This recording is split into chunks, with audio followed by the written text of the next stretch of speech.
Hey, Ben Scott. Alrighty, everybody's here. I'm all right. I'm all right. I don't know if you know, my mom had like emergency surgery. She had like a perforated Didn't know that. bowel.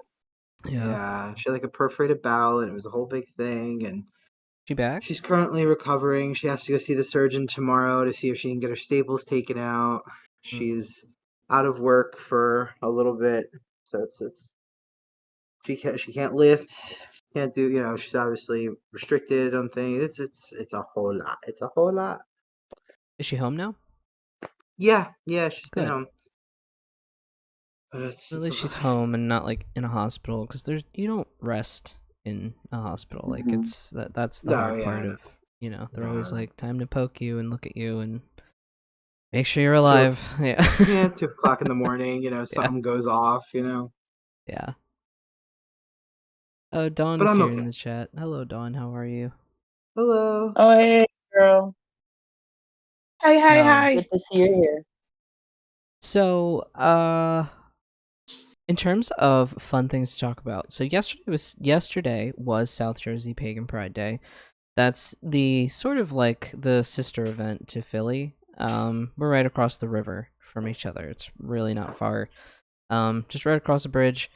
So, we were there vending with the Betwixt occult supplies booth, and we had a fantastic year once again. It was only the second time I've ever vended with the shop ever, and the first time I vended was at South Jersey Pagan Pride. So, the second time vending ever, was also at South Jersey, and we did so well. Made back our fee plus a bit more, and it was amazing. The I'd be really curious to interactions. know your most commonly sold items. Yeah. So people really liked the keys. I got a lot of nice keys. Skeleton. They're not true skeleton keys. They are made. They're like cast. Modern replicas. Yeah, they're replicas of keys. They're modern replicas of keys, but they look old and big and spooky, and they're big and heavy keys, and that's what we want in our talismans and stuff. It's sort of the aesthetic. I get them Mhm. from, I find them, they find me, antique flea markets and whatnot I go to. So the keys, those were a big hit. Ruse bombs always every year. Everyone is always really into Mama Ruse magical bombs. I had a tester this year, and the Mm. only reason I had a tester is because I messed up one of them. And I introduced there are two new types called Trailblazer and Mindful Psyche. Mindful Psyche for meditation, and Trailblazer, it's basically our own version of a road opener. Everybody has a road opener, but we should have our own. And so I made Trailblazer.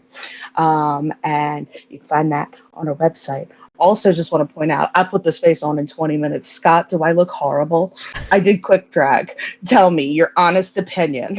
No, it doesn't look horrible. It actually kind of looks, and I hope this isn't taken wrong, but it almost looks like very Halloween. That's what I It's said. You're literally on legit. brand. It like It's looks very very pale. Halloween. It looks very Halloween, like, yeah. So I mean, like, that could totally be intentional. You know what I mean? I literally just had 20 minutes and I put a full face on. I was like, if the drag queens can do it, so can I. And I was just like, let me see what I can do in 20 minutes. And You did it. I did it. But yeah, South Jersey, the bombs always. So yeah, I had a tester, so people got to try it out on their hands and stuff, and it was wonderful. We sold a little witchling her first pentagram. Like there were so many little baby witchlings, and like we got to With their like talk parents. to them with their parents, their supportive parents. Mm. That's so cool. Like, was it like that situation where like the kid dragged them there, like they were getting into it, and like the parent was just like doing something, like supporting their interest kind of situation, or was it like pagan parents introducing their children to? 50-50. Yeah, Okay, that's cool. I mean, 50-50. Yeah. that's cool. That is really cool. I know, like, for a lot of like for like pagan parenting, a lot of pagan parents. It's funny. It goes either of two ways. Either they're like, paganism is my thing. They'll choose when they're older, or it's like, we all stay up waiting for the Yule sun to rise. Like that. Right? They go to sleep early, and Yeah, you like know. most I think most level-headed pagans that I know, because you got weirdos in every group, right? Yeah. They're just whatever. But I can most remember. level. No, finish. I was like, most level-headed pagans that I know, like, they'll bring their kids to certain rituals or whatnot, you know, like, hey, because this is what the family's doing. But most of them, like, will kind of let their kid pick. Like, they don't force it. I have known and have heard of other pagan families that basically do evangelical paganism, like hardcore fuck the Christians. Like, it's bad. So like Yeah. there's radicals on both sides. But Totally. most people I know are very tame and rational about that. But yeah. What were you gonna say, Rue? No, so I noticed that we had 3 particular instances. Don't mind me as I pat my face because I'm sweating to death. We had 3 particular instances. So the little girl who bought her first pentagram, she was so adorable. She was dressed in your atypical goth wear. She had a little dark body purse. She had her little plaid skirt on. She had her little black lip. She was just so fucking cute. And her dad actually is learning about paganism because of the daughter's interest. So it was actually she found out about it, and she actually asked me. She's like, "Can you tell me like what this is?" And she held up the pentagram. She's like, "Can you tell me what this is for?" And I was like, "Yeah." I explained like basic concepts to her, and she's like, "Can I have this one, Dad?" And he's like, "Yeah, of course." And he's like, "I'm just learning about this stuff, and I'm just trying." And I'm like, "That is so." I had tears, like I was just crying all day because Rue I was was just crying overwhelmed with all day. emotion. I can absolutely It was confirm just that. over. Yes. And then the others, there was a little boy who literally came over to the table at least 3-4 times and was eyeing the skeleton keys all day. And his mom was actually a vendor. And he was helping her watch the With the booth. balms and And tinctures? The ginger yes. kid? Yeah. Yes, the ginger kids. Yes. Yeah. And eventually he came over later in the day and he had his $20 bill and he bought his skeleton key and he was so freaking excited. And then there was a teenage girl. You could tell her mother. I think her mother was practicing. I can't. Some I'm trying. level of practitioner. Yeah. Some level of practitioner, but this girl, like, so she was a teenager and she had already been dabbling and she already had like a little bit of knowledge and including a little bit she was specifically looking for things for protection because she looked up a hex on TikTok and threw it at her friend and then bad things started happening to her. And it was just gee, like what would happen exactly? She couldn't have been more than 12-13 years old then. It was just it was glorious. It was just the most beautiful day. It really was. That girl in particular, just to Nice. add a little bit to that, she was Yes. actually quite knowledgeable. Like she was quite knowledgeable. Like I was like saying things like the whole reason she realized that she was like, well, I found this hex and because of X, Y, and Z was I think it was she tried to make someone break up with their partner, is what it was. That's what she. So it's I guess that's you're interfering with like it's like commanding, you know what I mean? Like at those. But anyway, so she finds the spell online. It's to make someone break up with someone. And what she said to me was she was like, in the hex it said I was supposed to burn a certain thing at a certain time. I didn't burn the thing at a certain time. And bad things have started happening to me. I was like, well, you've learned a very valuable lesson. She's like, I really have. Like, she was just very like, and I don't, just the conversation I had with her was just fantastic. I felt like I was talking, like, that girl, like, I hope she writes a book one day. Because, like, I hope to see her at like, conversations like this. Because she had such potential there. It was just a very level-headed conversation that I've actually had more batshit crazy conversations with people older than me. So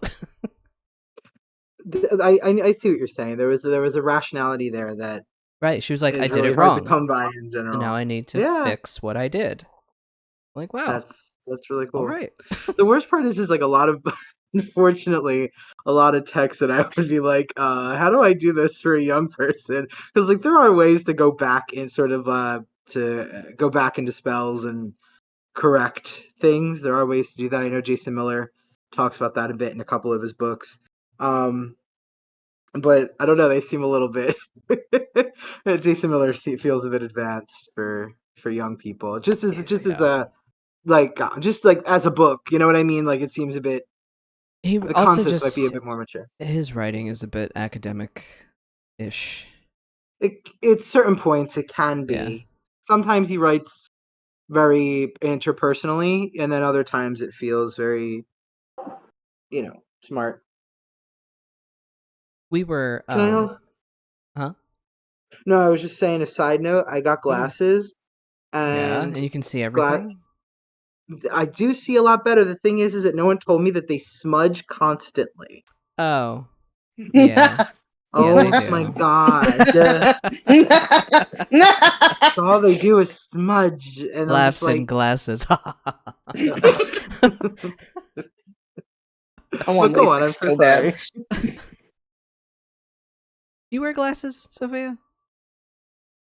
I should. Honestly, I'm supposed to, and I've worn basically only contacts for a hot minute because it's easier because I can just order them online. And also I need them when I'm not working, and they hurt my head to have glasses that have like armbands while I have headphones on all day when I'm like Yeah. leisure chilling and playing video games and shit. So like, I don't know. I should be wearing glasses, but I do contacts more than I should because it's not that healthy for my eyes because I have like a condition I've developed from wearing my contacts too often. It's not like I don't change them often enough. I'm like good about that, but yeah. I do have to use corrective lenses though. I'm like halfway blind essentially. So like you're blinded around like 9 to 10 on the like the minus scale, and I'm like minus 4.75 in my right eye. So it's like almost halfway. You know what I mean? So yeah, right around halfway. Anything once you get to -3, it's considered an impairment, and that's when they put it on your license. I can't even drive without lenses. Out here it's actually more severe than 3. I think it's like 2 or something. Oh god, yeah. I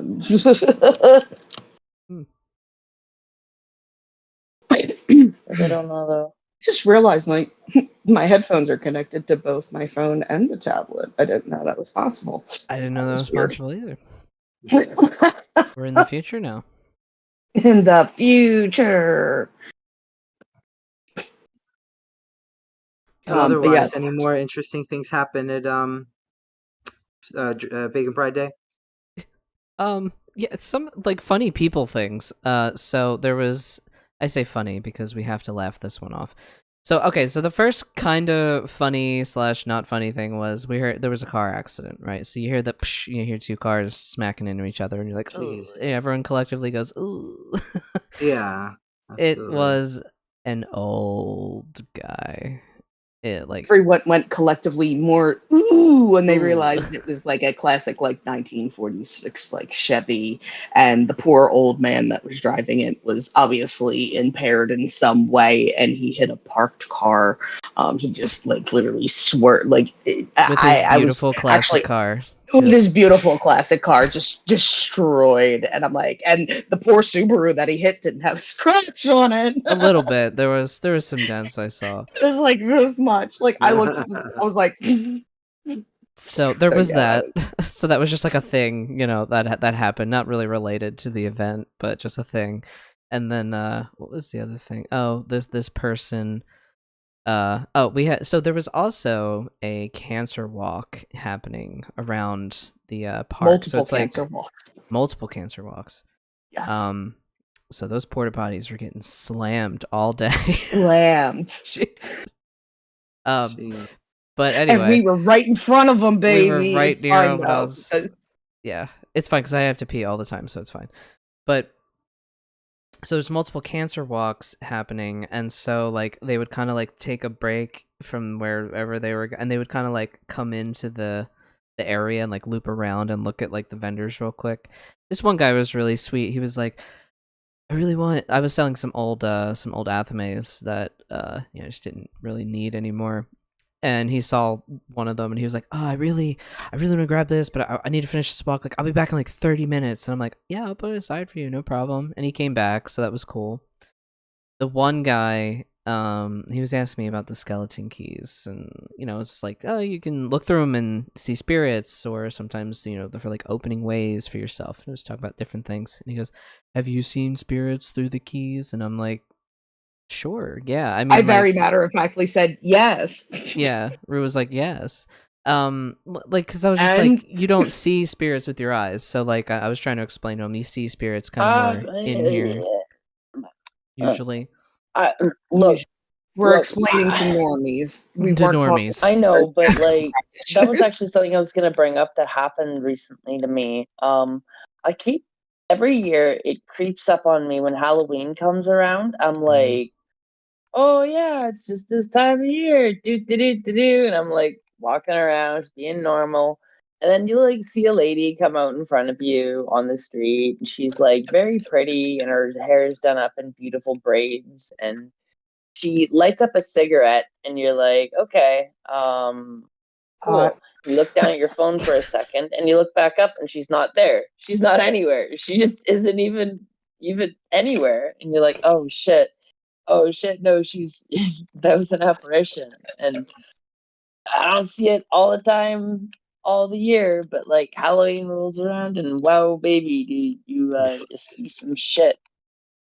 Yeah. I'm so glad you mentioned that, Sophia, because Scott, I had to tell you something because I also we were The just morning talking of. about like literally that it was the morning We're of packing the because car. we were packing the fucking car. It's so remember how you saw someone sitting on the couch? Yeah. I was loading the car yesterday morning, and I'm walking down our walkway on the side of the house, and I was carrying my mom's lounge chair, like the lounge chair we have. And as I passed under, I always pay attention when I pass under the AC unit. Ever since my husband tells me that's where the spiders like to build their webs, so I Yeah. always check before I walk underneath there. And I had just walked underneath there, and out of the corner of my eye, I see someone sitting in the chair, like smoking like I smell cigarettes, and I'm like, is Ken awake already? And I literally turned to look, and I hit the chair on the wall, and then there was nothing there. Mm-hmm. And I was like, What? bitch. Like, I didn't get jump scared. I don't, like, I literally went, like, I don't do that. Like, Yeah. that doesn't happen to me. But yeah, just full. Yeah. I told Yeah, it you was you had crazy. someone sitting on that couch of yours. Now all of a sudden, for some reason, don't know why. He's on the front patio now. Chilling on the Showing porch. your friends. But yeah, No. that shit is cray cray. No, that was the same. Continue, please. I was just gonna say, like, I hate people like him a lot because It gets worse. Oh, it it got gets worse. It It got worse because this same gentleman, who I really thought was a cool dude at first, he was alright. he had dreads, he had a rainbow hoodie on. It looked like he No, he didn't. smoked. I was like, oh, It was not a I could be rainbow friends hoodie. with this. It was like a Yankees hoodie. Oh, it was a Yankees hoodie? Yeah. Okay, I was confusing Is faces. this a real person or an apparition? No, it was this a real is a real person. Yeah. This is a real person Okay. that came up to our booth, asked about the keys, and I'm like, I already like obviously I'm like, oh boy, he's one of these types. And then I see that the gentleman who is part owner and runs the Wizard's Tower, which think is his an name's Jim. amazing. Pretty sure. Jim, it's Jim. oh, his name's Jim too. Yeah, I think so. Yeah. Hello. all So wizards Jim, are named Jim the Wizard. Jim. Oh my gosh! So Jim from the Wizard's Tower is walking. He's like literally all the way across the park from us, and he's walking across the park towards us, and he's carrying these shoals that he had recently made, and they are these beautiful, like the long stoles that go over your shoulder. Oh yeah. And he brings them over, and literally my jaw is on the floor at how Gorgeous. beautiful. He made this whole collection. He brought like 6 of them over to show us, of all different pride flags. He had a Men Love Men flag, he had an NB flag, he had a trans flag, and he's showing them to us. And this gentleman still happened to be standing at the table. And the first thing is, before I can even compliment Jim on these stoles, before I can say anything, he's like, "Well, where's the straight pride one?" And I was like, "Lilith, stop me now before I launch over this table." Hold my beer. Hold Hold my earrings. tea. Of course. I was just like, The best was Jim. You know what would have been a perfect retort? Sir, we don't sell Nazi flags here. We don't sell those things here. No, but Jim, he literally was like, he's like, straight pride isn't a thing. Like, he's just like, it's not real. He was Like, yep. it's just what He's like, it doesn't exist. Oh, yeah. You don't need it. He said the perfect. I was like, Jim, thank you. Oh my and we god. were just like, bye bye. Thank God he walked away after that. Yeah. He kind of read the room at that point and was like, I'm gonna go now. I'm gonna go. Trash can. Trash person, trash takes. Yeah. Another there was another funny thing. So this lady a lot of people came in off of these cancer walks, which was a lot of our traffic. This lady comes in. We were like the second booth in from one of the entrances where you could go to like start circling around. The vendors were basically like in a circle kind of formation. And so this lady walks in and she looks at the first booth, she looks at our booth. We're like, "Hey, how are you? You know, just saying hi, being polite."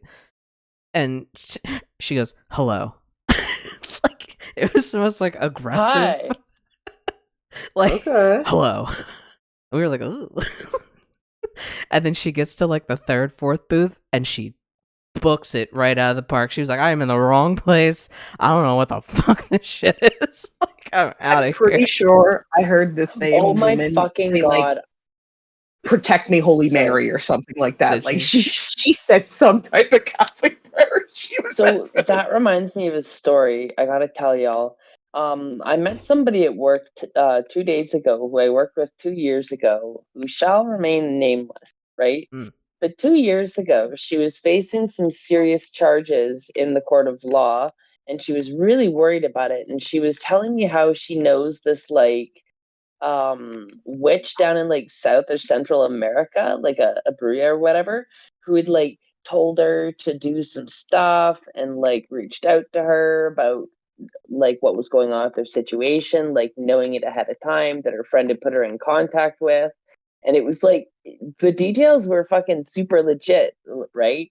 And so I was like, you better do what that lady tells you. Like, I'm being serious. And she was like asking me for help too. And I'm like, I can't really help you if this lady's already like kind of got all the shit laid out. Like, I don't know. I'm not inserting myself into this, right? And so I see her like 2 years later. She's not in jail with any of these charges, but she's like changed her hair color in the completely opposite direction. Like if she was like green hair, imagine she went red, you know? Just to give you an example of how big the change would be. Without using standard colors so that you don't fucking know. And then I was like, so what happened with the Bruya situation? She's like, Bruya? I'm like, the witch in like South America. She's like, what witch in South America? I'm like, the one that you told me about 2 years ago. And she's like, no. And then she like goes on to tell me about how the only thing she asks for help is God when she prays to him every night and every morning and every night. And I'm like, okay. And it's like, I'm pretty sure she had some real shit happen and got fucking super scared about it and like had a come to Jesus moment, so to speak. Yeah.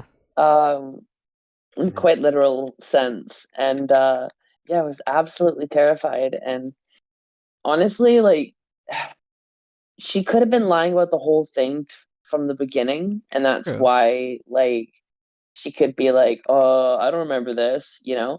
But also at the same time, she had like a concerned look in her face about how I was so certain that I had actually like heard her say this, right? Mm. And she like literally like lifted up her sunglasses, like telling me like, no, that didn't happen. Like I only pray Oh, to so God. she could And I'm also like, tell you. okay. She could tell you with her eyes as well, like that did not happen. Mhm. That's they You all leave me say the that. fuck alone. I've said this on this podcast for 1,001 times now. They Say it all again. say that. And I'll say it 1,001 more. They all do that thing where they're like, I'm a Christian. I don't do this thing. That never happened. I don't go see the old lady, on wherever. Gaslighting themselves. Right? And it's like, you may not now, but you definitely did before. And it's not as if this is like You know unique. what you did. Like here in Philly, they used to go to like that particular nonna, who knew things, and the same thing in the South and in Appalachia and everywhere else that has like things like that, where like yeah, you're doing the thing. Yeah, you'll go to church on Sunday, and then when something isn't going right and your prayers ain't working or whatever, you're going to the witch. You've been doing it for years, you know. I use the term witch loosely here, but you know what I mean. Mm. And then sometimes they get scared because some real shit happens, and then they like absolutely get fucking like tail tucked about it. You can tell because they act like fucking upset that you even bring it up, right?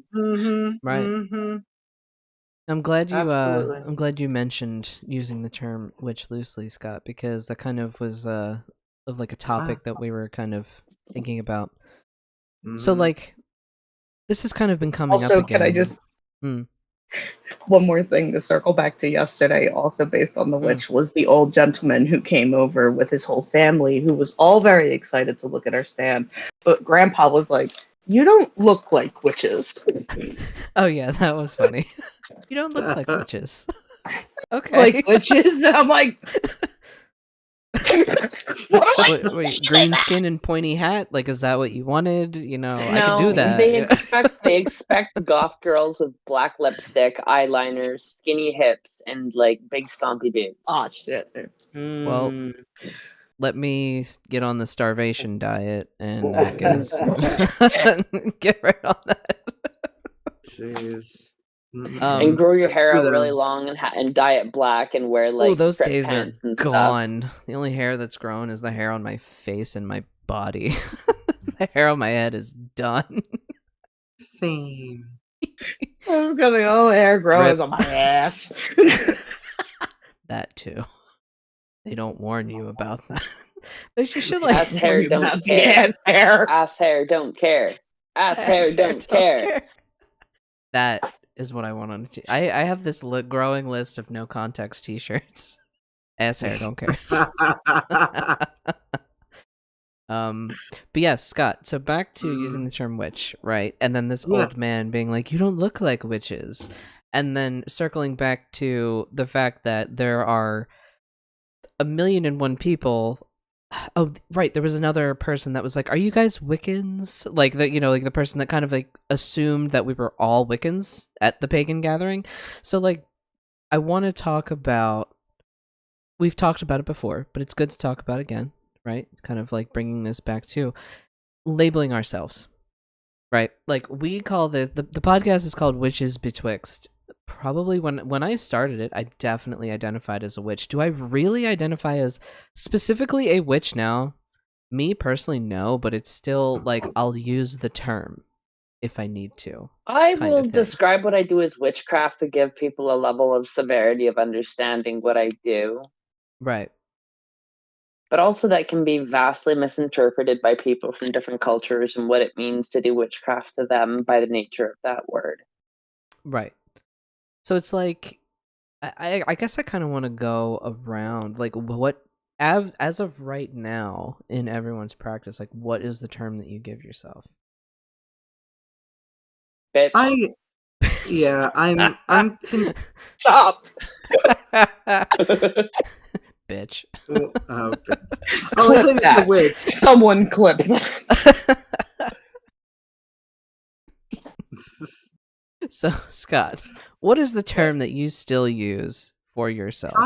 I'm still really comfortable with like witch or cunning person. Mm, Those things fit best, and after like extensive like reading into the difference between the witch and a cunning person, I've come to realize that a witch really is it's a moral stance.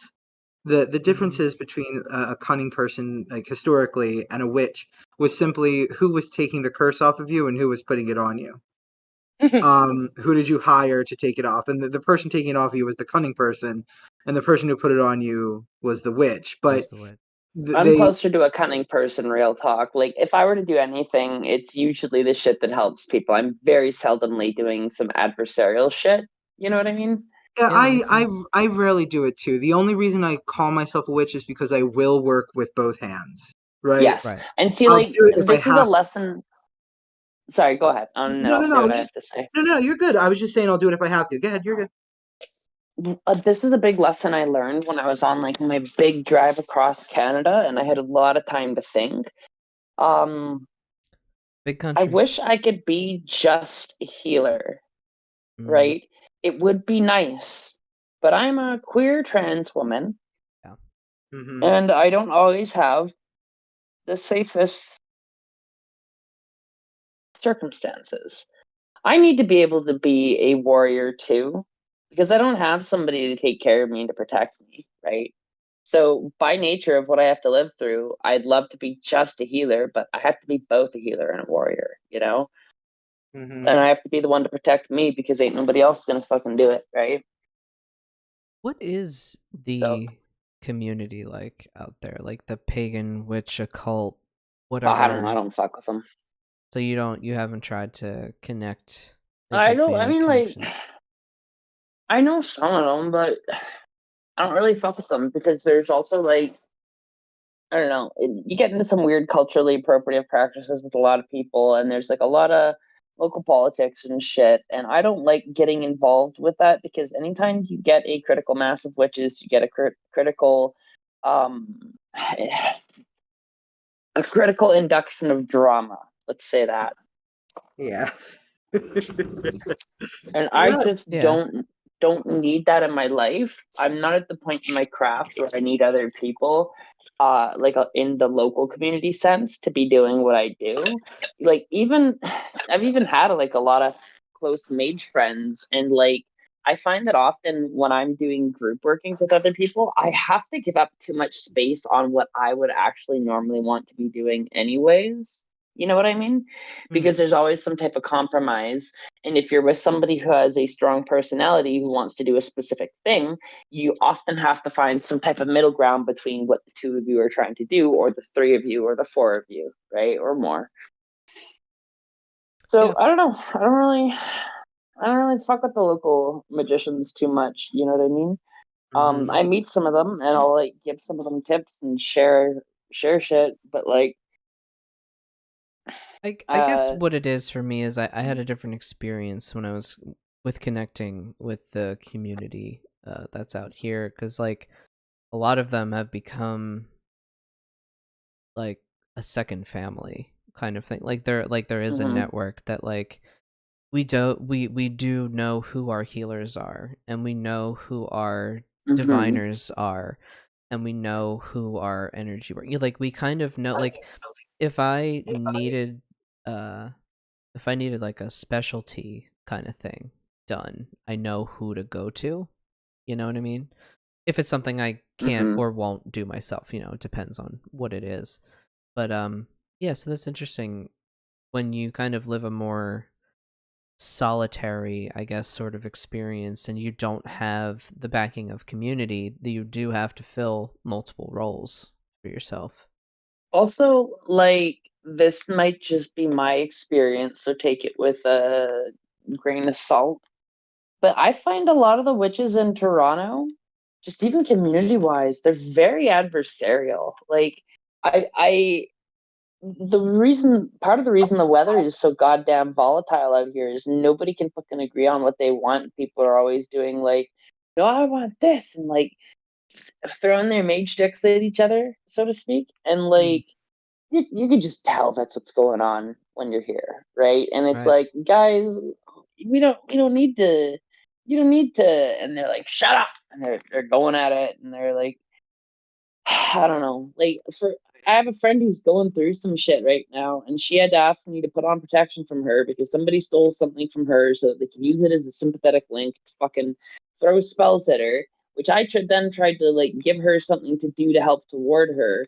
But she was so caught up in a bunch of shit that happened that she didn't get like any of the chance to actually follow any of the instructions to put the really good ward on her. So she only Yeah. kind of got like the I can give you a ward at a distance type thing. And I haven't even been able to like sit down with her in person and like do some shit to set some shit up. But like this person keeps like throwing at her, or at least she's claiming they are, because very often people who aren't the most practiced in magic will often say that they're under magical assault when they're not under magical assault, and they're actually dealing with the Real consequences life of shit. no, unintentional manifestation, right? So like people who yeah. do have like a tendency to do magic and shit without can sometimes in the earlier stages have this thing where they focus on stuff too much and they think that they're being attacked or something along those lines, and therefore they start manifesting negativity to happen to them in certain ways, right? Mm-hmm. Scott, I was gonna say, you know what I'm talking I about. know Please exactly tell me you what do. I'm talking. I'm like over here nodding my head. Yeah, absolutely. I think that happens a lot. A lot, a I lot. It does. It does. It's funny because it's one of those things that I often say about how more than one thing is true at the same time. I think that do I think that people are throwing on each other more often than what a lot of practitioners Oh claim? yeah. Yes. Do I also think that 100% what Sophia just said is absolutely correct and probably what's happening most of the time? Also, yes. I think, and I just simply say we curse ourselves. More than most likely that, and that's just how I put it. But I 100% agree with what Sophia was saying. That's why, like, when I do things, like when I deal with, even if I think I'm crossed up or worked on, whatever, jinx, cursed, whatever, I will say, in my incantations and my recitations, I will say something to the effect of curses known and unknown to me, placed upon me by myself through wrong action, or placed, and I kind of emphasize that to make Mm-hmm. sure that I'm covering my bases. Because you can Yeah. still, I am of the belief for that very reason. Whenever someone says to me, "Oh, well, oh, Scott, I think I'm under a curse," and I'd be like, "Okay, well," I was like, would you like for me to do like a diagnostic reading to see if I can determine if you're cursed or not? And they'll go, "Can you please?" And I'll be like, "Sure, no problem." And I'll sling my cards, and the cards will be like, absolutely not.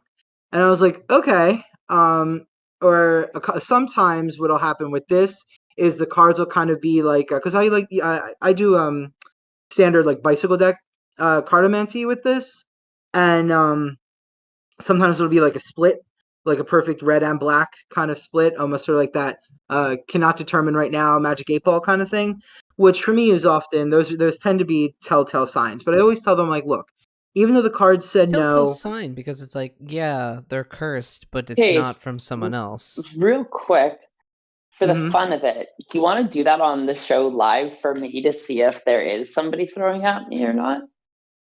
Oh, I could. I absolutely could. I'm not in my room. I'm downstairs, but Okay. I can run up and get my cards. Yeah. Yeah, let's do it for the hell of it. Why not? All right, give me a couple minutes. I'll run up in a second. But what was I Meanwhile, I saying? would just like to.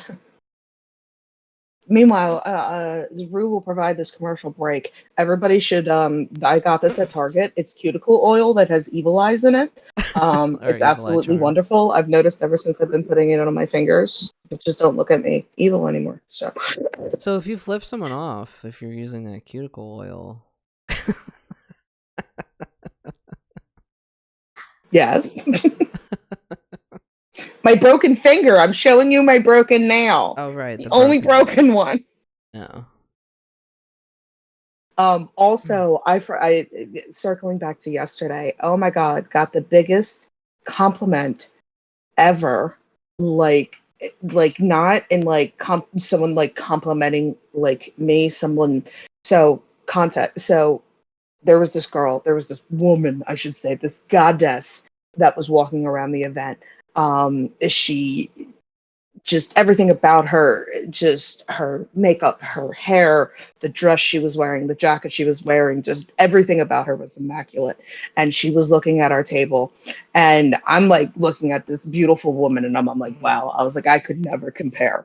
And I'm like, I do this nervous thing where I'm like, I run my fingers through my hair, and like my hair is shedding everywhere, and I'm like, man, I really shouldn't be doing. I say this out loud. I was like, I shouldn't be doing this. I was like, someone's gonna use my hair like against me. I'm at a witch event. And this woman, she's like, I don't think you have to worry about that, honey. She's like, you're protected enough. And I'm like, oh. She saw everything. I was like, my goddess, I want to worship at your feet.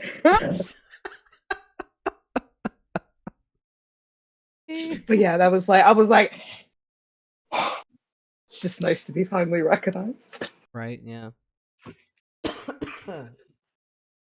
Oh, also yesterday, Katie showed up with some candles. Katie sold shit a big candle, which she didn't even intend to sell a big candle. Yeah. She sold the big candle to the mother of the very smart witch girl. That's right. And she sold I think at least 8 or 10 candles. The smalls, yeah. Yeah, because yeah. Insane. Another thing I noticed too is there's a pretty big influx. This is nothing against any Pagan Pride event ever. They do not have the manpower and capacity to look at every single item that their vendors sell. Okay, just that's a little disclaimer. But there was a ton of resell, just a ton of like. It's just when I go to 3 vending booths in a row and I see the same brooms that are literally still in the packaging from Amazon, and the same crystal skulls and the same that's all. Yeah. Yeah, so that was a little bit of a bummer. There were there's always gems that you find, within everything else. If I had $225, I would have bought one of them goddamn stoles. I would have bought that rainbow one. He had a rainbow. That's one. my thing. I should save money for Wizard's Tower, because that's what Wizard's Tower thing is they are all awesome ritual wear, like handmade robes, cloaks, real leather, vests. real satin, real just also an amazing wand maker too. Like there's a bunch of wands over there and stuff. One of the really nice, authentic, like handmade kind of crafters. I guess Scott is getting their cards. Sorry, everybody. No, you're fine. You're fine. We were just trying to. I did bring my decks. We paid to do readings. It was funny. I got more questions about people wanting to buy my deck bags or buy my playmat than I did anyone wanting a reading. Yeah. But I didn't have any promotional signage saying that I was doing readings. But yeah, so. Oh, and then also Wizard's Tower. Speaking of Jim from Wizard's Tower, we were like invited.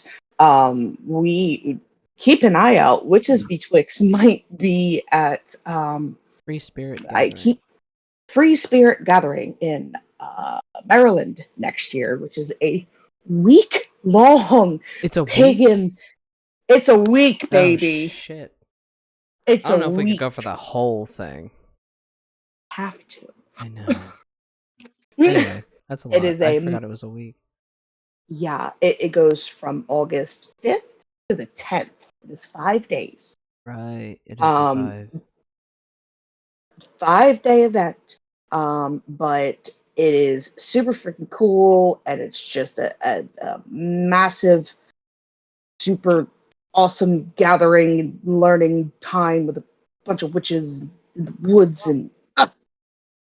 Yeah, it's at this camp called Camp Ramblewood. So yeah, Camp Ramblewood. Yeah, we might check that out. It's a big undertaking. We have PTO for a reason. We do. So hopefully. We will see. We'll also be at Sacred Space Gathering. Not venue though. Yeah, not venue. I always wanted to check out a like a pagan, witch, spiritual kind of. Pagan Pride events are like such a small scale of what those bigger events could be. So I'm excited.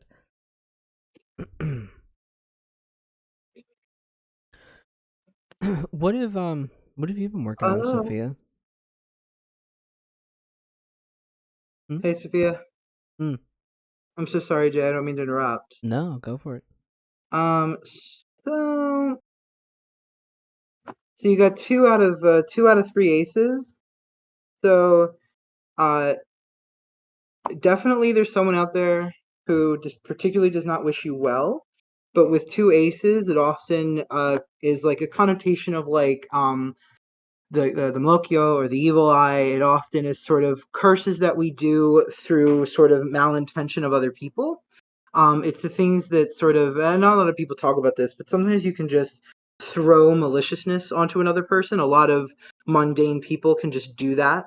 Oftentimes, I know for witches, like if you're ever in an argument with somebody, Jay, that guy who was being like a total douchebag, did you kind of feel after that guy was being like, an asshole, did you kind of feel like that, like it lingers after a while? There's A something about that little, aggression that lingers, right?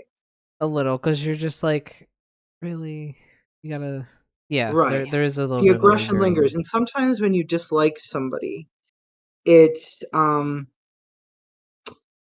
when you wish them unwell for one reason or another, it can lash out. So generally 2 aces doesn't mean it's an active working.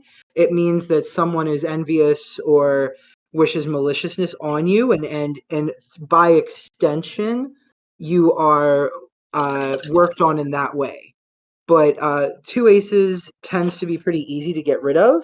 It tends to be if you have a evil eye cure, which it could be as simple as rue oil, or adding a few drops of rue oil to a bath and taking a bath a certain number of times, or whatever evil eye cure that you do specifically. But yeah, as of right now, you are not under anything. But I suppose if you would, the Malocchio, I suppose, or the Evil Eye, or some other type of sort of unintentioned malefica due to dislike, A or jinx. So like, if you will, yeah, sure. I mean, yeah. I also like to. I'm so sorry, Jay. I was gonna say I kind of view like, I guess people have different definitions of like a curse, a hex, and a jinx, kind of Yeah, thing. But like when I think of a sure. jinx, I think of like a little thing, like oh, you got a flat tire, haha, fuck you, like little, like a little kind of thing like that. I like to tell people, like specifically like when I'm talking about like the Malocchio or the Evil Eye, I like to tell people to not underestimate it. The Evil Eye will start off very much like a jinx, but it is incredibly hard to take off. I mean, to do it, effectively. Obviously, Sophia would be more than capable of doing it, but and if you need help, obviously, but the Evil Eye can grow to make you very sick. It can, within Italian lore, it can kill over time. It even begins to sort of create other phenomenon when left for too long. Mm. And it's sort of the same way that I guess a malicious attachment would often appear. Um, you would tend to see it attacking the sort of the psychological spaces first, and then sort of breaking you down. So hit the psyche, make you weak emotionally, physically, and then everything else is easier to kind of break down. I also think too, as we've discussed before, that the reason for that is that's where it's coming out of, right? It's coming out of the deep unconscious, because that's where all this stuff resides or lives, right? We call it the other world. It doesn't really matter. All the same place to me. And yeah, so regardless of the who, what, when, where's, and why's of it all, that's what I'm seeing. Are you okay, Sophia? I don't know. That's Sophie. Did you drop him the call? Oh no. No. No, she's so. Oh, sorry, I was muted through my headset. I said, yeah, I'm okay. Oh, okay. Okay. I was like, I hope you heard everything. I'm just listening. Oh, I totally did. Okay.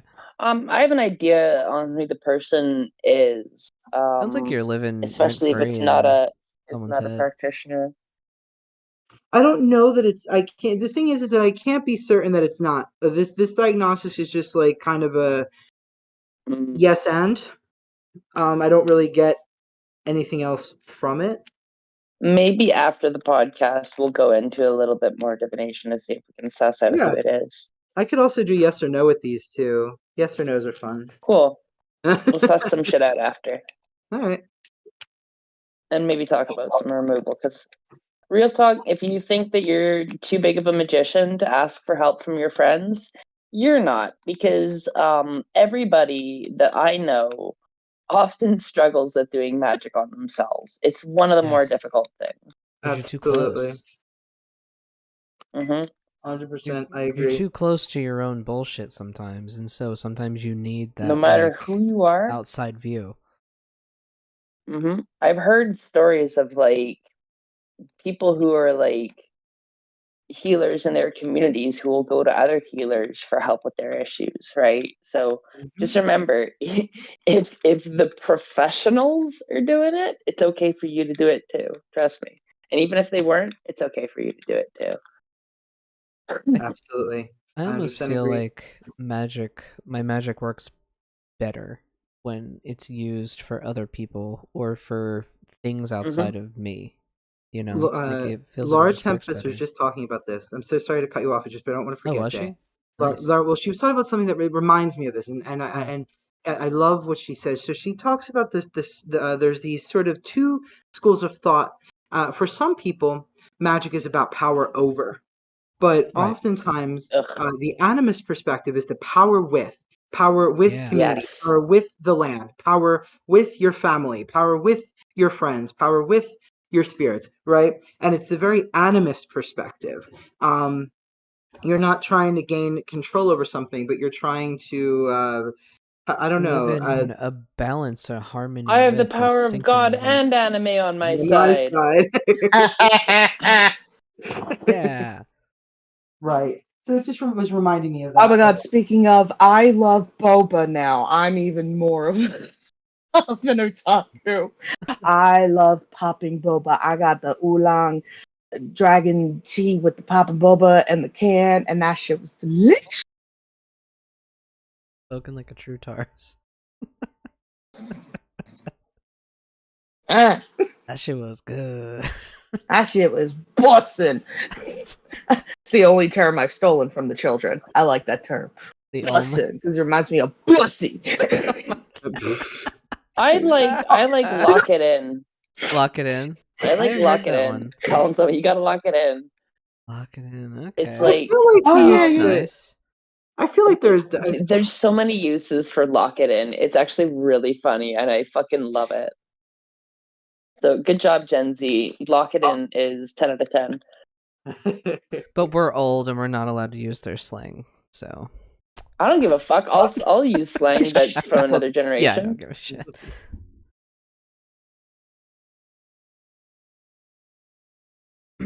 Get off my lawn, kids. Or you know, But yes, Scott, you were talking if about Gen Z didn't come up with lock it in. Sorry, go ahead. You were talking about Laura Tempest and what she was saying. No, she was just mentioning that in a really good video about power with, yeah, the animism power thing, with yeah. instead of power over, and it's funny because I was realizing that more and more, and this particular conversation was actually about how witchcraft is not apolitical. Witchcraft is very political, right? Like that was the point of the conversation, but you know, clearly it's much more nuanced and much broader, right? It can be applied. Yeah. And it's funny because one of the things I noticed was just from how I relate to other practitioners, I realized that sometimes when you're coming from a power with perspective, it becomes harder to talk to practitioners who come from a power over perspective. Oh and yeah. we stop being Oh able to yeah. talk because we're not that. It's so funny. I could talk to someone, like I could sit here, have a wonderful conversation with somebody who is like, initiated voodoo sant, and we can find common ground and how we go about doing things, like function, the ritual function, not you know what I'm saying. And then but there'll be power with, right, because it's a community based religion and tradition. So um the second it comes to, and I often, and I'm not accusing anybody of anything at all, but I often find like this in a lot of ceremonial and some dude bro chaos magician culture, where it tends to be very power over. And that's when, for Yes. me, the communication starts to break down, and I'm kind of like, I don't really know what you're practicing. And they're like, I don't really know what you're practicing, and I'm like, No, I'll you go know. into a rant on this. What they're practicing is the pursuit of dominance over the external world in the same way that capitalism has taught them dominance over the natural world, right? They basically you if you don't so like the real meat in chaos magic was always deconstructing your base societal programming and understanding what bits you want to keep and what bits you want to reject based on what works for you or what you find healthy or whatever reason you have, because you're the own arbiter of your own fate, right? And people really kind of get into this.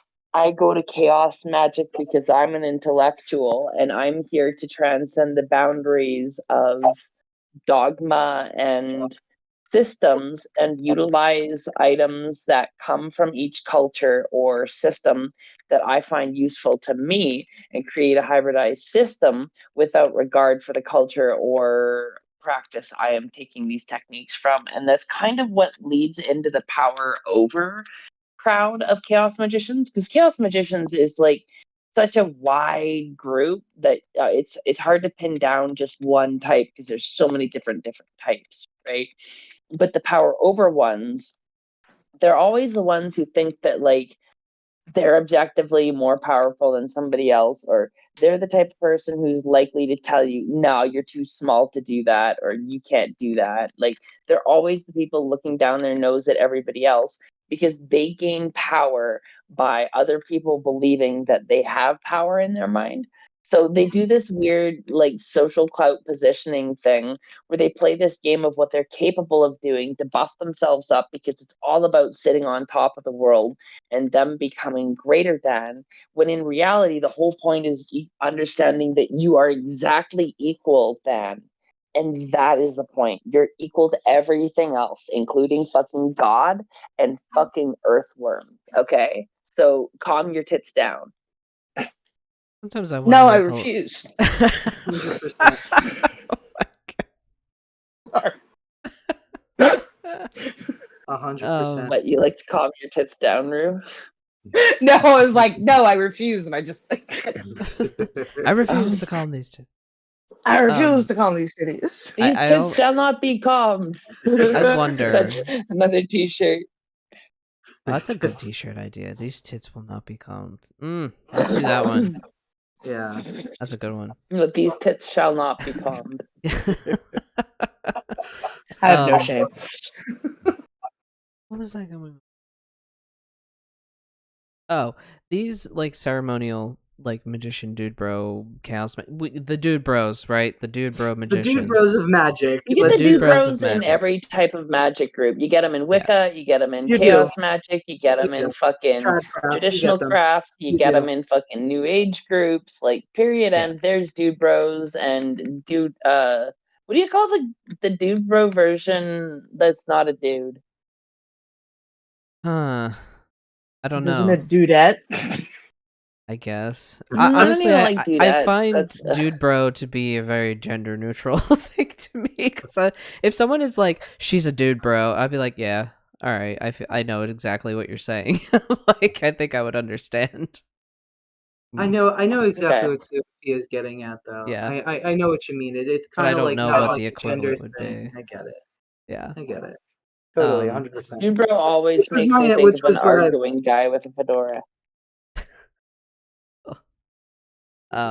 Maybe not No, I'm Fedora, thinking but they probably reach this moment, right, in their meditations and studies and their magic and their craft, and they get to this point, right, and they reach the high point over everything, and then they see God or whatever the fuck, the one, the all, the source, and it says, you are nothing, and you are just a part of it, just like everybody else, and there's nothing fucking special about you in particular, and they probably well, just I get mean, called you out can be by, like, special. God, and then they Like, go, I don't not good know. enough. Like, look, look.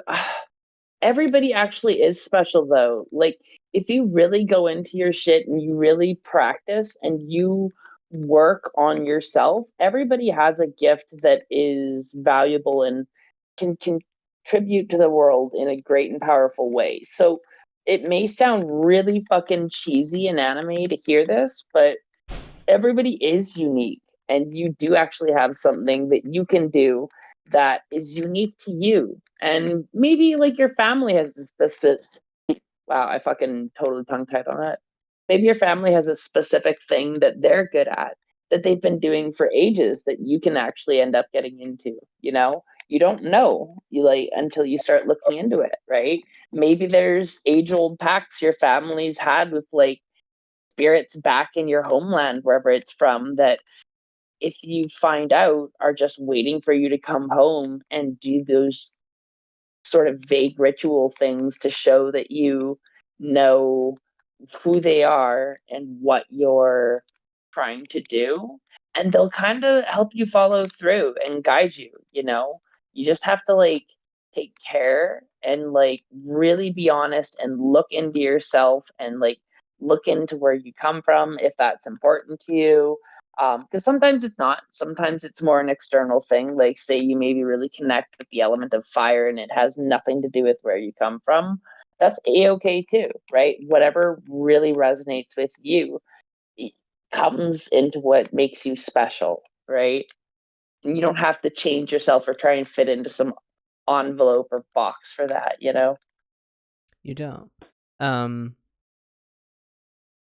Yeah, I get what you're saying. I think when I was saying like the dude bros, and the fact that you are not special, No, I and the know. fact that you're not special and that you're not better than anyone else. And I'm not accusing you of Yeah. saying that either. Yeah. But So, everybody is special. Yeah, nobody is more important than anyone else. Exactly. It's like, and I would even I'm even willing to have conversations with those dude bros, right? And be like, okay, dude, let's sit down, and what are you good at magically? Where's your talent? Or what are you good at just in your skills, your talents, desires?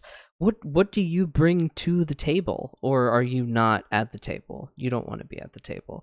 Like, it's just like, that's the conversation I want to have, with people like that. But they have to be in a particular place to want to even entertain that kind of conversation. So, Right. I think, I think you have to want to.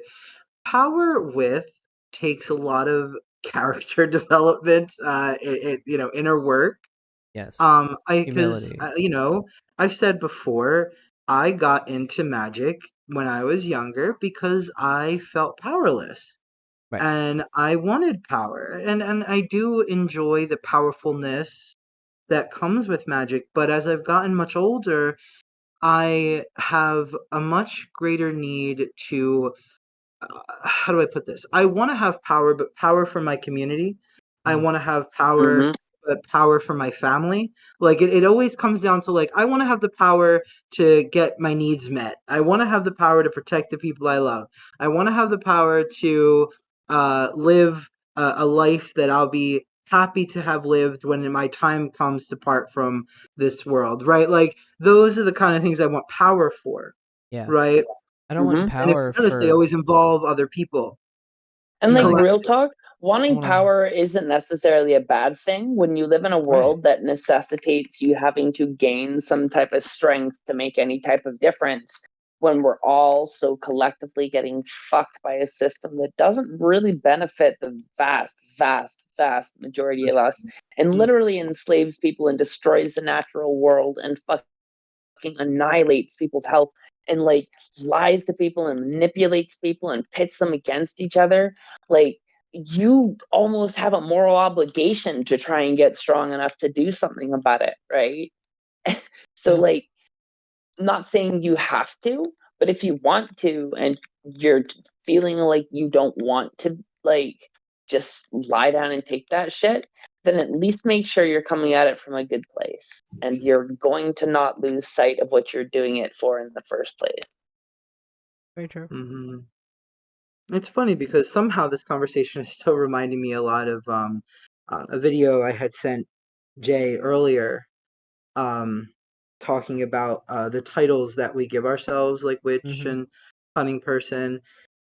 And it's funny because the video, and Jay, you can correct me if I didn't maybe take everything he was saying. Maybe I interpreted it, but the way I heard it was he was discussing this phenomenon of people beginning to feel some type of way about taking up the mantle of old terms like druid or Shaman. uh, Yeah. they had the person who had commented to him that he was responding to was emphasizing that they're uncomfortable because druid starts to sound so much like a medicine person or a shaman, whatever. And there was some cultural stuff in there, but the conversation really turned into like, you know, who are we to take up these old mantles of healers and wise people from our cultures, long, since gone. Mm-hmm. And it was weird because apparently there seems to be this phenomenon. Because this gentleman, he's very intelligent. I like listening to him. He's a druid in Ireland, I believe. Um, he speaks Gaelic, and he's very educated, and he works closely with conservation of like the rivers and lakes and forests and things there. And but he was talking about this phenomenon where people are beginning to feel this sense of like, it sounded like guilt to me. He didn't say that, but it's like, well, I'm moving away from druid and because one reason or another. But it sounded like everything else he was saying was like, well, what does it even mean to be a druid now? um and it was peculiar for me Yeah, because because it all means the same thing. And in the end, yeah, I overgeneralize. I don't mean to cut you off, but I was literally thinking of this earlier. I use the term witch to generalize a lot of things. I use the term pagan to loop in a lot of things Mm-hmm. because a conversation would be really long and get really jumbled if I said, you know, this event is for pagans, occultists, witches, druids, warlocks. If I right. just went down the laundry list and then that's only in English, and then let's get into other languages. If I went down that exhaustive laundry list of the name for magical fucking people, Right. you know, so like I do get what he's saying. Like, what does that even mean? So like in a way, like if someone is like, I'm a druid, right? Okay, cool. What do you do in your practice that makes you a druid? Talk to me about it. I want to know. And it's not coming from a place of show me your credentials, show me your receipts. It's not that. It's just like I just want to know. That's cool. That's all. I, it's funny because like I took it almost like he was asking like how do the things that we do, all of us, uh like how where do we still fit in? Which this Mm, question has been asked a lot. Where does the witch, the magician, where does the traditional healer, um I'll just say that for an easy whatever archaeological catch-all.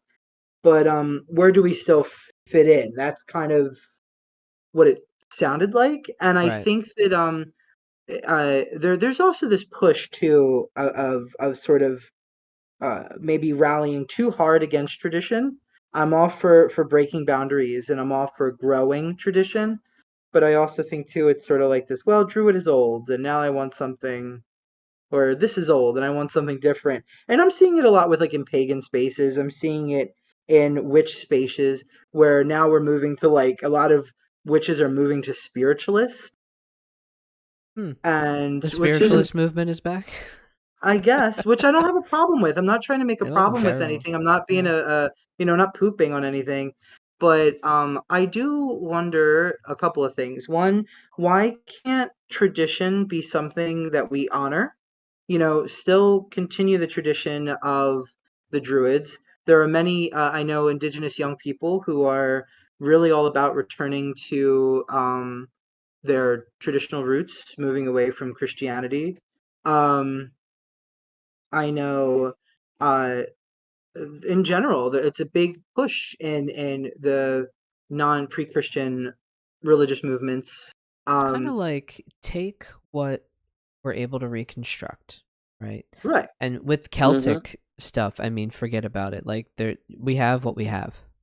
We have what we have. We also have more coming. They're working on a lot, but Yeah. no, totally. Go ahead, keep We going. find more things every day, but we have what we have. They didn't write a lot of shit down, and anything that is written is from Christians at the time. So it's like, Also, Or so they like in terms of written material, we have what we have. So the rest is like UPG and like trying to track down these families. Like maybe something was passed orally down all these, centuries.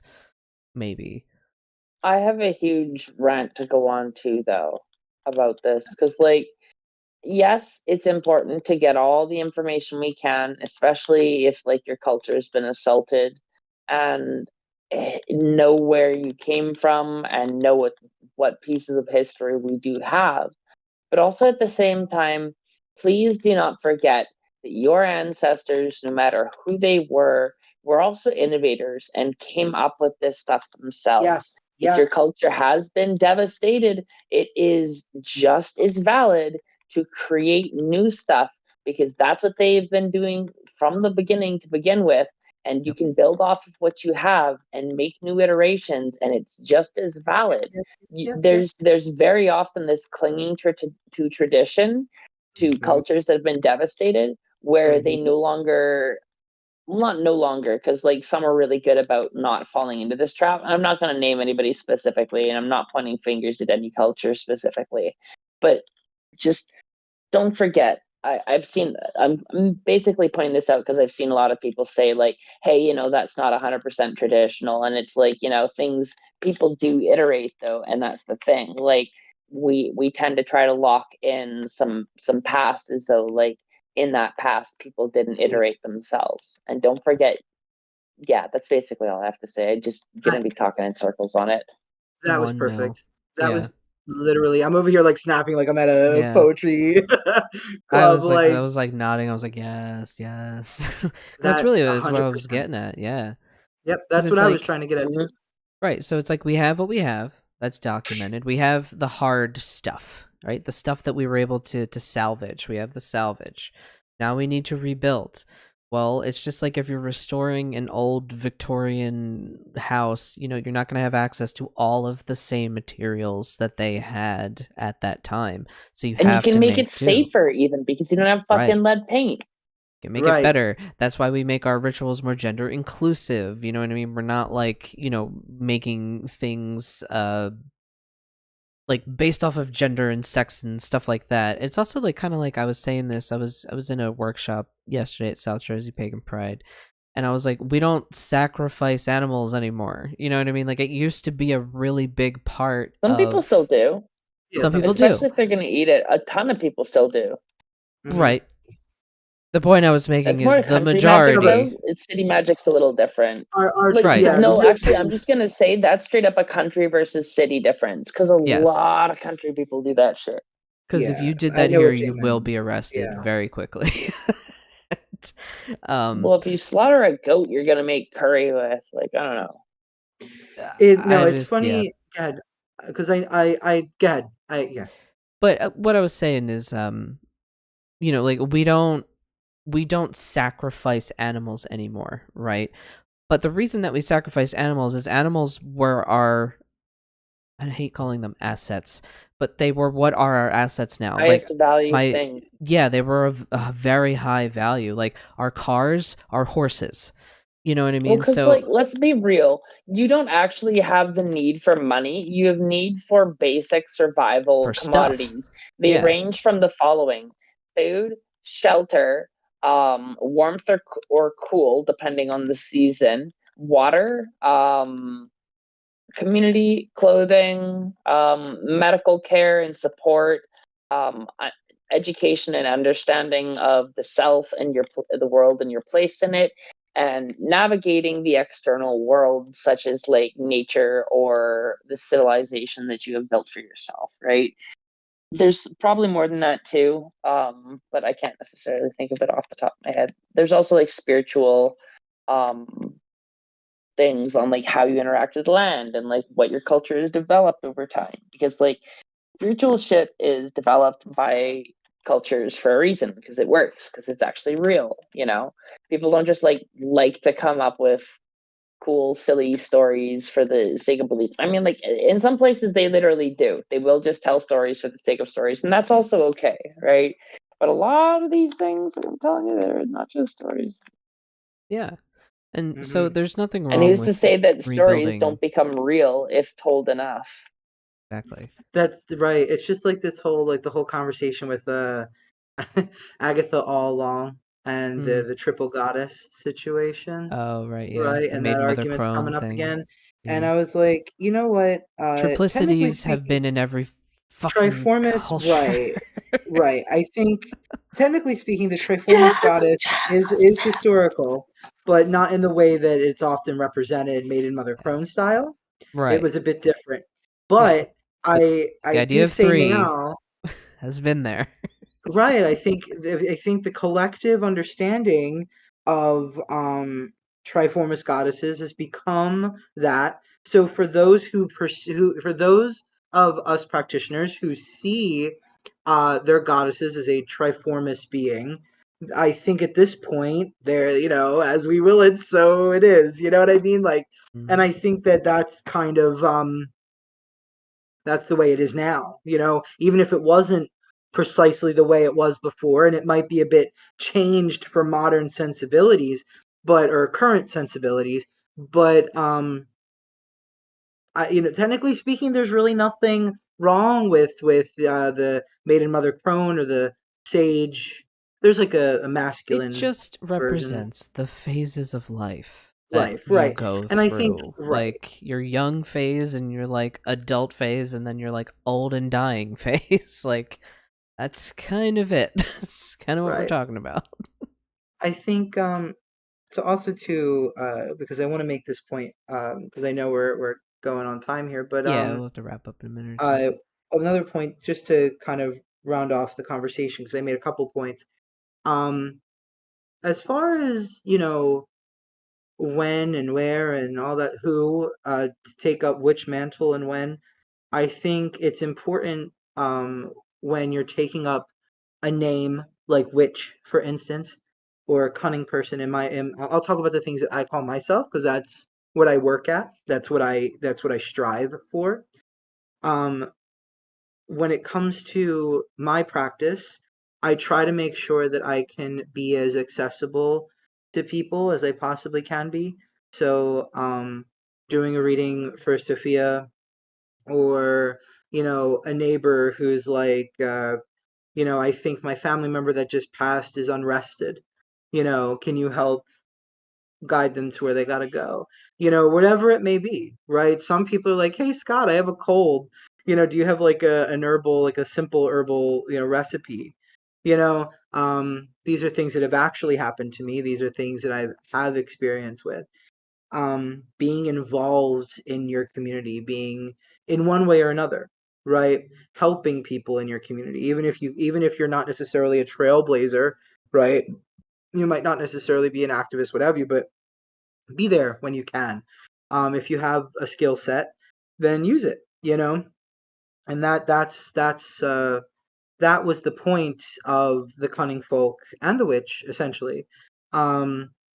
They were there. They were giving herbal medicines. They were giving magical cures and charms and sometimes curses to balance the scales of justice, right? And maybe sometimes it was also just for the coin, you know. Um, Gotta eat. I wouldn't do that, Got but bills to pay.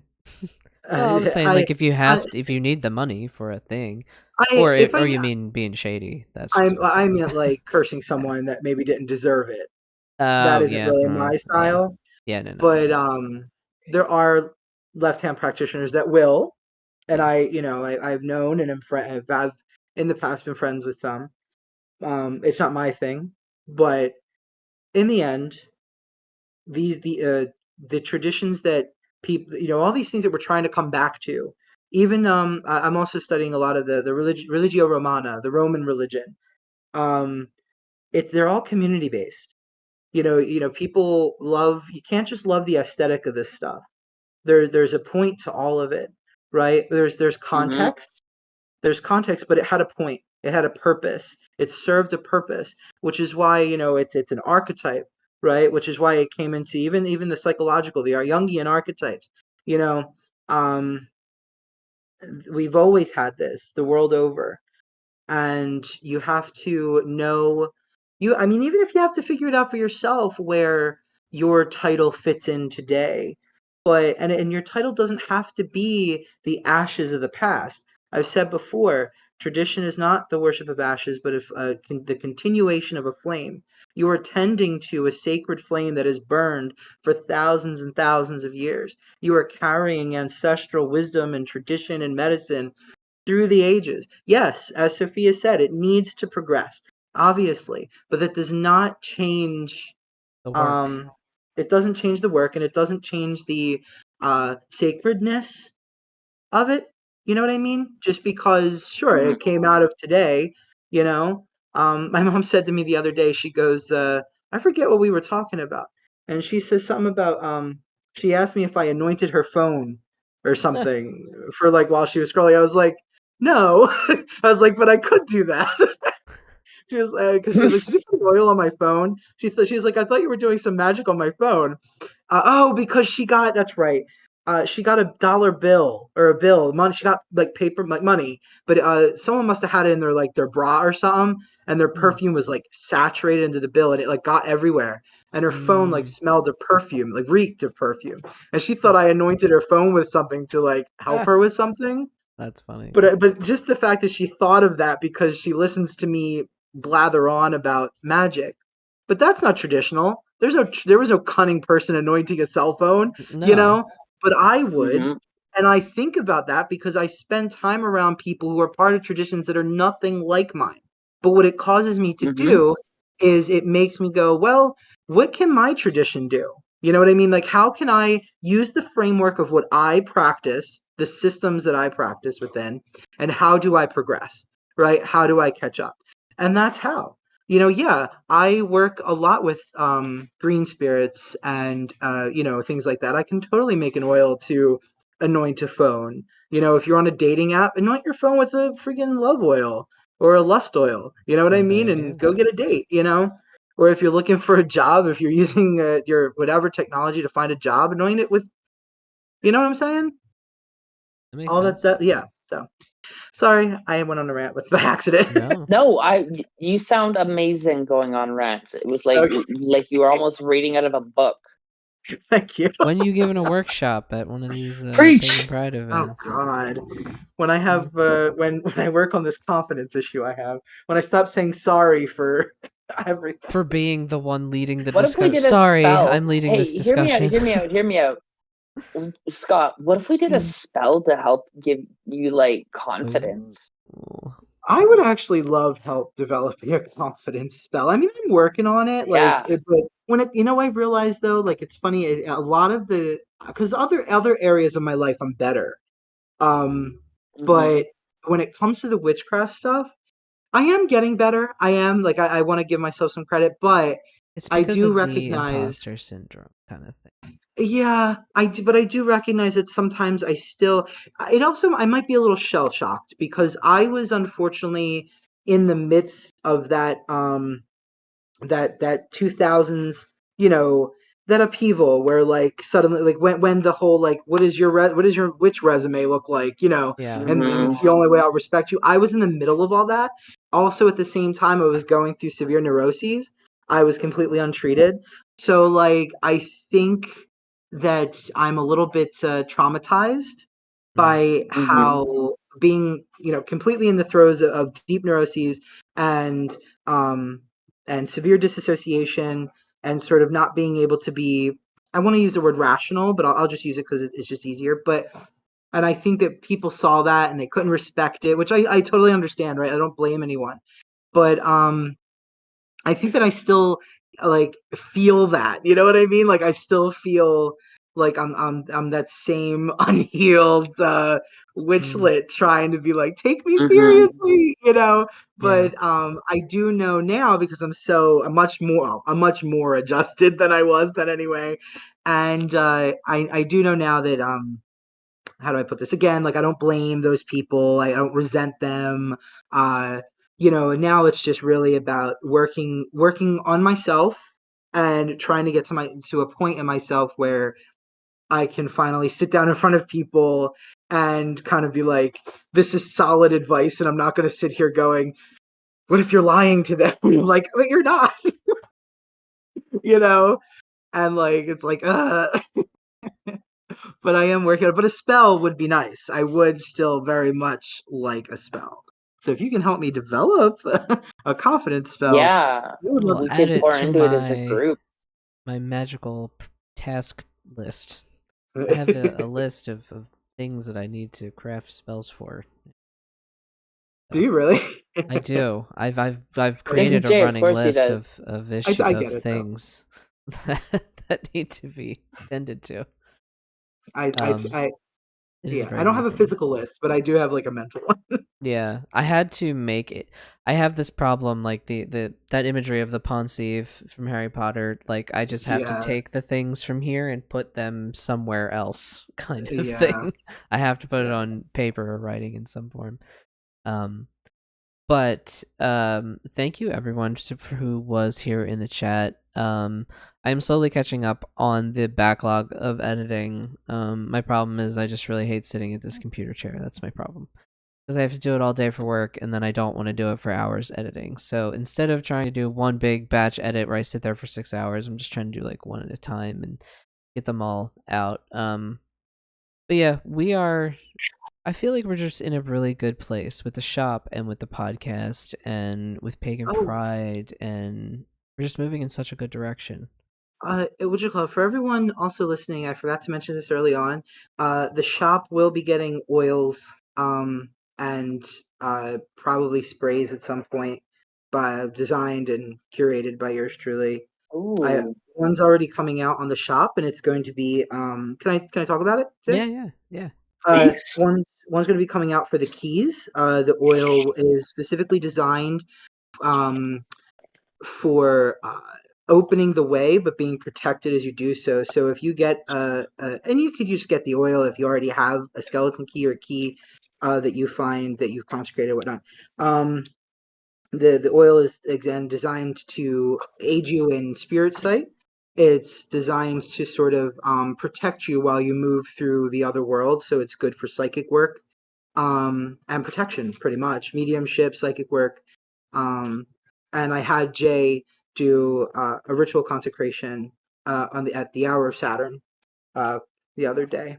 So that was doing magic at the planetary hour is next level shit. And I'm not saying everyone. I don't want to get down a whole tangent. We're over time. Yeah, but, sorry. It was really cool. It was, and that was another thing too. Is like to not have to calculate that. I have that at my disposal. Like I have an app that tells me, oh, it's a planetary hour of this. Like that is so next level shit, and I just think that we should take advantage of these things. We should be happy that we have these things, and like instead of taking however long it would take to calculate the planetary hour, well, now we've just saved that much more time that we can devote into the working, into the work. I know we keep talking about the work, right? Because now we have technology that'll do that calculation for us. You can find that calculation for anyone watching if you're interested. I don't use it because I hate math, and I have this calculator. But and I have the app that tells me. Right, I have the app, so I don't have to do it. But yeah, we've been talking for a while. But yeah, I really feel like we're in such a good place. I don't see us stopping. We may have moments where we life gets busy, we drop off for a little bit, backlog of episodes, this and that, but we're not stopping. We are just going only forward from here. So Yeah. with that, we will see you in the next one. See you later, everyone. Bye. Bye. See ya. Free Palestine. Free Palestine. Free Palestine. Free Palestine.